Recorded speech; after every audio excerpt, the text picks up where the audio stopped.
जीत ले हम सारी दुनिया।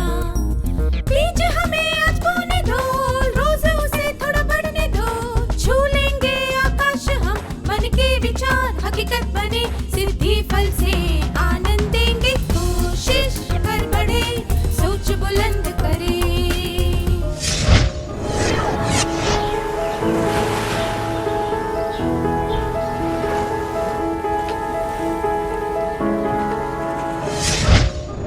नमस्ते छात्रों, आप सबको देखकर खुशी हुई।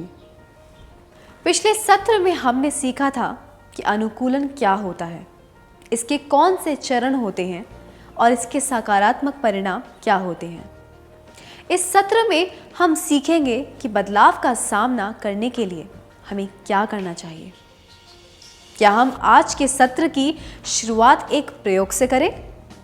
यहाँ अलग अलग तरह की शीशियाँ की बोतलें हैं, गोलाकार, बेलनाकार, आयताकार इत्यादि। जब आप इनमें पानी डालते हैं तो पानी के आकार को क्या होता है? पानी उस शीशी या बोतल का आकार ले लेता है। जब आप पानी में थोड़ी सी हल्दी डालते हैं तो क्या होता है? जब आप पानी में नमक डालेंगे तो पानी का स्वाद कैसा हो जाएगा? पानी का स्वाद नमकीन हो जाएगा। इस प्रयोग से हमने क्या सीखा?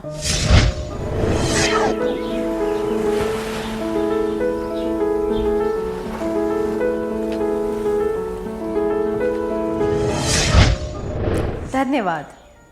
जिस बर्तन में पानी डाला जाएगा, पानी उसी बर्तन का आकार ले लेगा। जो रंग डाला जाएगा, पानी का रंग भी वही हो जाएगा, और जो चीज़ डाली जाएगी, पानी का स्वाद भी वैसा ही हो जाएगा। दूसरे शब्दों में कहे तो चाहे जो भी बदलाव हो, पानी उसके अनुकूल हो जाता है। हमें भी अपनी पहचान व अस्तित्व को खोए बिना परिस्थिति के अनुसार खुद को बदलना चाहिए और उसके अनुकूल बन जाना चाहिए। चलिए आगे बढ़ते हैं। एक व्यक्ति के तौर पर आप कई भूमिकाएं निभाते हैं। छुट्टियों में जब आप अपने रिश्तेदारों के घर जाते हैं, तब आप वहाँ के लोगों से घुल मिल जाते हैं और नए दोस्त भी बनाते हैं। आप अपने माता पिता की संतान हैं और स्कूल में आप एक विद्यार्थी भी हैं। प्रत्येक भूमिका की कुछ जिम्मेदारियां और कर्तव्य होते हैं। क्या आप ऐसे अनुभव के बारे में बता सकते हैं जब आपने जीवन की किसी नई भूमिका के लिए खुद को उसके अनुकूल बनाया था?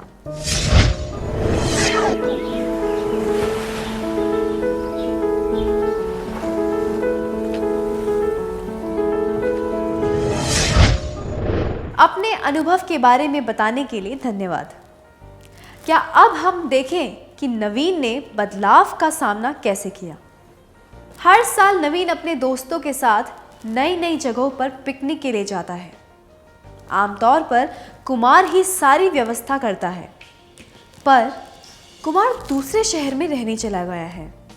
पिकनिक की तैयारियां करने का समय आ गया है। नवीन के दोस्त चाहते हैं कि इस साल वह सारी व्यवस्था करे। नवीन ने यह काम पहले कभी नहीं किया है। उसे क्या करना चाहिए? पहला, यह जिम्मेदारी लेने से मना कर देना चाहिए।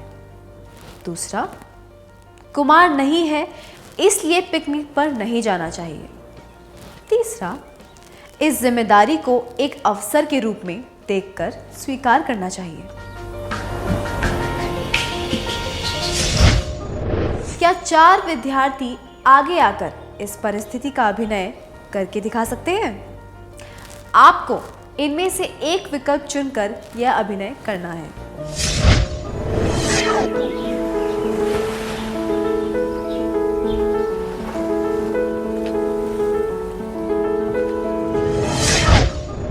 बहुत अच्छा अभिनय था, धन्यवाद। नवीन को यह जिम्मेदारी ले लेनी चाहिए क्योंकि इससे उसे कुछ नया सीखने का अवसर मिलेगा। नई जिम्मेदारी न लेने से या फिर कुमार की गैर मौजूदगी की वजह से पिकनिक न करने से वह एक अच्छा अवसर खो देगा। बदलाव का सामना करने के लिए हमें नए अवसर ढूंढने चाहिए, सकारात्मक सोच रखनी चाहिए। अब एक और परिस्थिति। विनोद की स्कूल में विद्यार्थियों को पाठ्यक्रम के अलावा गतिविधियों में 6 विकल्प दिए जाते हैं। विद्यार्थी अपनी पहली और दूसरी पसंद बता सकते हैं। उन्हें गतिविधि चुनने का मौका दिया जाता है, पर विद्यार्थी को अपनी पसंद मिलेगी या नहीं, यह कई बातों पर निर्भर करता है, जैसे कि कौन सी गतिविधि की मांग सबसे ज़्यादा है, स्कूल में पर्याप्त सामग्री है या नहीं, इत्यादि। इसीलिए यह ज़रूरी नहीं है कि विद्यार्थियों को अपनी पहली पसंद के अनुसार गतिविधि मिल जाए। विनोद क्रिकेटर बनना चाहता है, इसलिए उसने पहले क्रिकेट पसंद किया, पर उसे वॉलीबॉल मिला। इस बात से वह हताश हो गया। उसे क्या करना चाहिए? पहला, बिना किसी उत्साह के वॉलीबॉल खेलना चाहिए। दूसरा, वॉलीबॉल में अपनी योग्यता को विकसित करना चाहिए। तीसरा, किसी भी गतिविधि में भाग नहीं लेना चाहिए।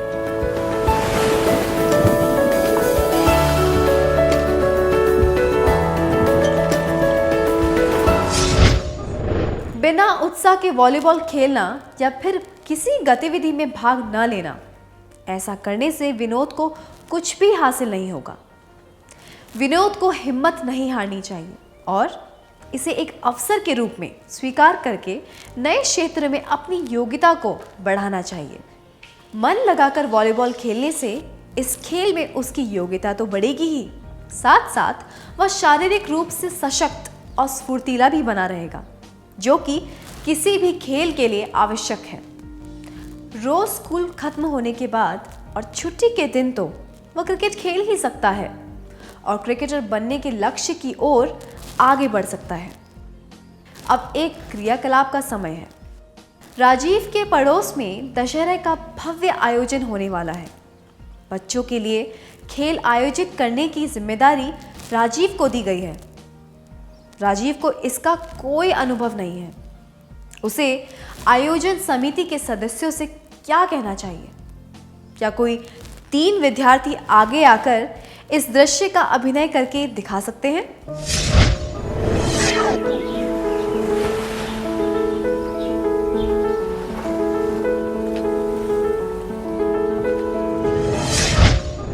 बहुत बढ़िया किया आपने, धन्यवाद।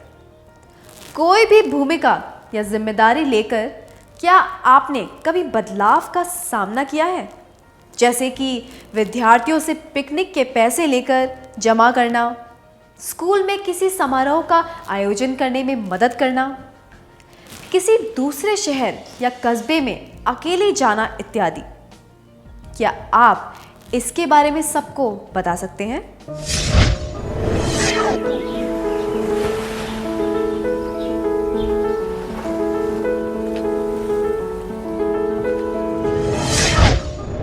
अपने अनुभव बताने के लिए धन्यवाद।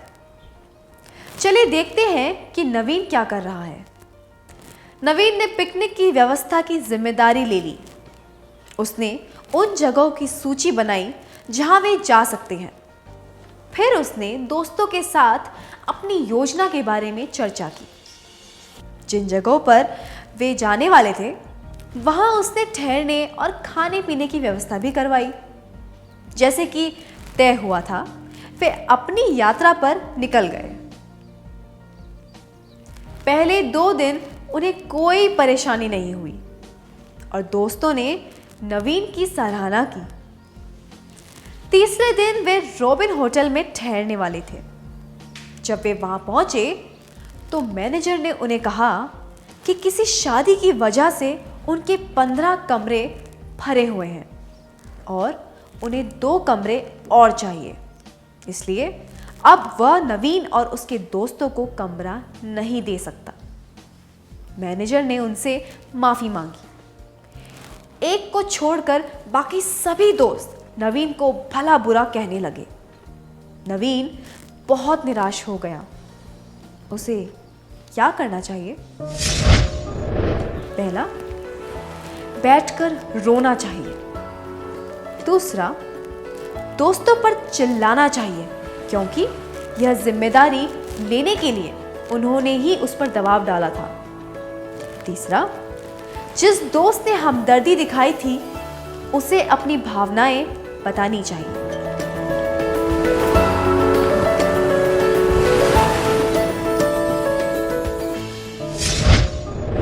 इस प्रश्न का उत्तर देते हुए क्या आप में से 4 लोग आगे आकर इस परिस्थिति का अभिनय करके दिखा सकते हैं?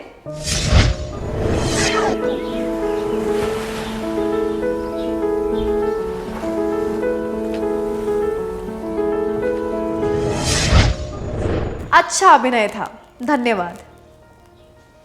नवीन को अपनी भावनाएं उस दोस्त को बतानी चाहिए जिसने उसके लिए हमदर्दी दिखाई थी।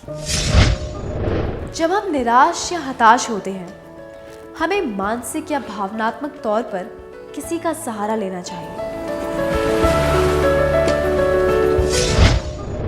क्या हम एक और परिस्थिति के बारे में चर्चा करें? सुजाता एक प्रतिष्ठित स्कूल से 11वीं और 12वीं की पढ़ाई करना चाहती थी, पर उसे पर्याप्त अंक नहीं मिले। उसे दूसरी स्कूल में दाखिला मिला जिसके लिए उसके अंक उपयुक्त थे। उसकी कुछ करीबी सहेलियों को उस प्रतिष्ठित स्कूल में दाखिला मिल गया। सुजाता को अपनी सहेलियों की बहुत याद आती थी। नए स्कूल में उसे अच्छा नहीं लग रहा था। वह बहुत निराश रहती थी। धीरे धीरे वह उदासीनता में डूबने लगी। उसे इस बात का एहसास था, पर वह इस बारे में कुछ भी नहीं कर पा रही थी। सुजाता को क्या करना चाहिए? पहला, अपनी निराशा के बारे में उसे बताना चाहिए जिस पर वह विश्वास करती है। दूसरा, पढ़ाई छोड़ देनी चाहिए। तीसरा, उदासीनता की आदत डाल लेनी चाहिए।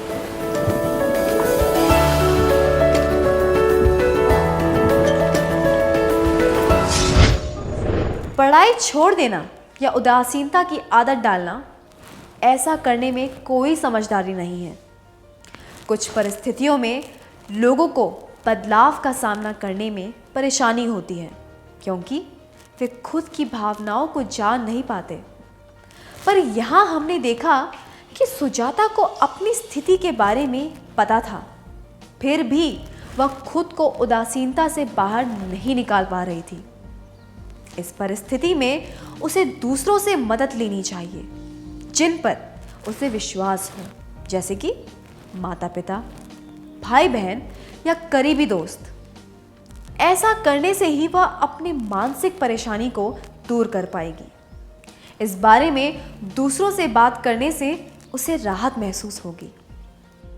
अंत में तो उसे खुद की मदद खुद ही करनी होगी, पर किसी समझदार व्यक्ति को अपनी भावनाएं बताने से वह इस बदलाव का सामना कर पाएगी। अब एक क्रियाकलाप करेंगे। क्या आपको कभी किसी बदलाव का सामना करने में परेशानी हुई है जिस वजह से आप निराश और उदास हो गए थे? ऐसी परिस्थिति में क्या आपने अपने करीबी मित्रों को इस बारे में बताया था? उस मित्र को अपनी भावनाएं बताकर आपको कैसा लगा? क्या आप इस अनुभव के बारे में सबको बता सकते हैं?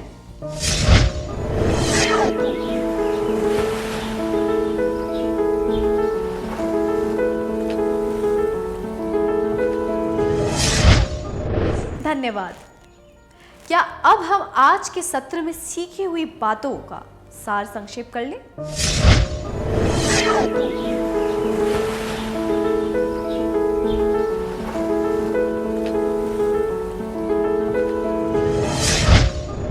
बदलाव का सामना करने के लिए हमें पहला, नए अवसर ढूंढने चाहिए। दूसरा, सकारात्मक सोच रखनी चाहिए। जब हम निराश या हताश होते हैं, हमें मानसिक या भावनात्मक तौर पर किसी का सहारा लेना चाहिए।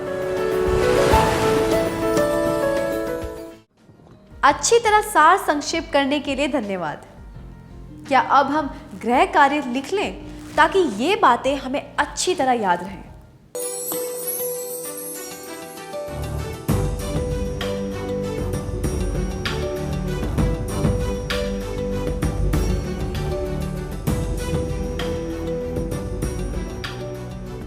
प्रश्न 1। रवि और उसका भाई राज व्यक्तिगत रूप से एक प्रयोग कर रहे हैं।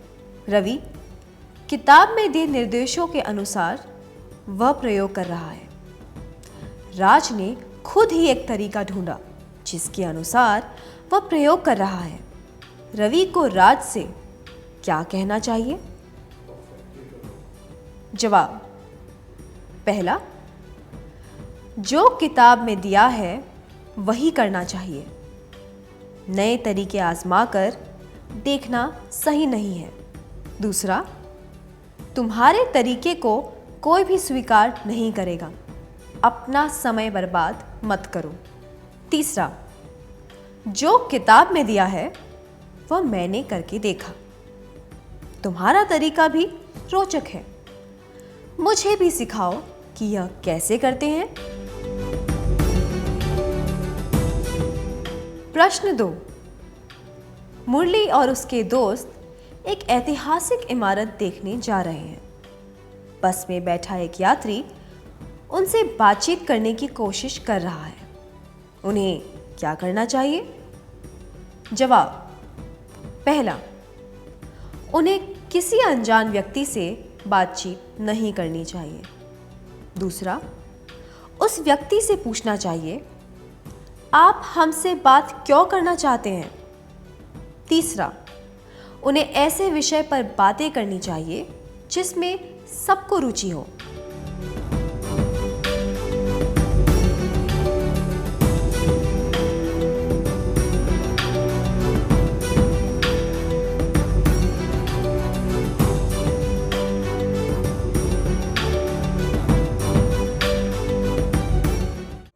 कृपया अगले सत्र में आने से पहले कार्य पूरा करके लाएं। तब तक के लिए अलविदा।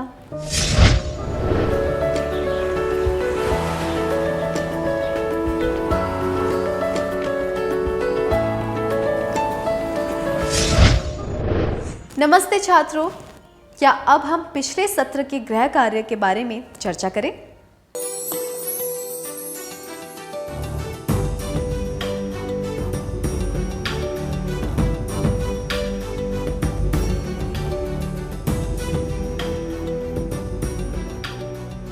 प्रश्न 1। रवि और उसका भाई राज व्यक्तिगत रूप से एक प्रयोग कर रहे हैं। रवि किताब में दिए निर्देशों के अनुसार वह प्रयोग कर रहा है। राज ने खुद ही एक तरीका ढूंढा जिसके अनुसार वह प्रयोग कर रहा है। रवि को राज से क्या कहना चाहिए? जवाब। जो किताब में दिया है वही करना चाहिए। नए तरीके आजमा कर देखना सही नहीं है, अनुचित है, क्योंकि इसमें बदलाव को अपनाने की और अनुकूलन की कोई बात नहीं है। यह जवाब तुम्हारे तरीके को कोई भी स्वीकार नहीं करेगा। अपना समय बर्बाद मत करो भी अनुचित है। यह दर्शाता है कि वह परिस्थिति के अनुसार अनुकूलन नहीं कर रहा है और दूसरों को भी रोक रहा है। जबकि यह जवाब, जो किताब में दिया है वह मैंने करके देखा। तुम्हारा तरीका भी रोचक है। मुझे भी सिखाओ कि यह कैसे करते हैं। उचित है। यह दर्शाता है कि वह बदलाव को अपना रहा है। इससे उसका ज्ञान बढ़ेगा और विकास भी होगा। आपका जवाब क्या है?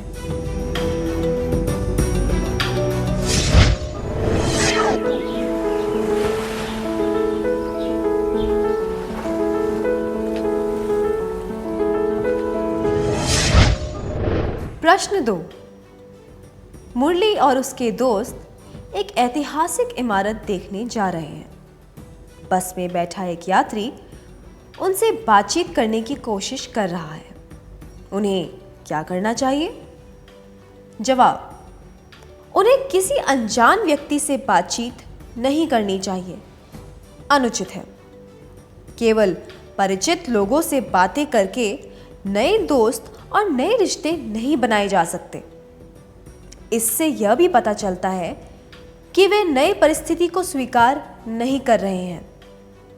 यह जवाब उस व्यक्ति से पूछना चाहिए, आप हमसे बात क्यों करना चाहते हैं? अनुचित है। यह डर की भावना दर्शाता है और इससे यह भी पता चलता है कि उन्हें उचित तरीके से वार्तालाप करना नहीं आता।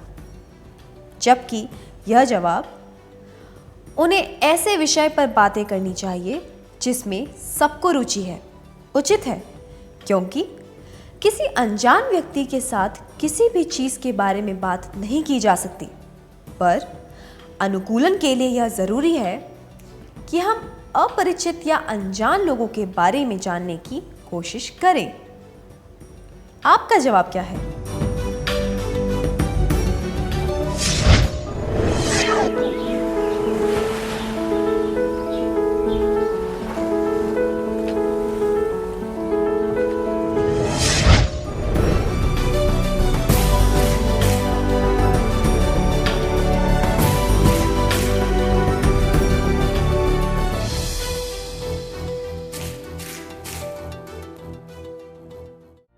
अगर आपके सारे जवाब सही थे तो आपको बधाई हो। जिनके जवाब सही नहीं थे उन्हें अगली बार के लिए शुभकामनाएं। क्या अब हम अगला सत्र शुरू करें?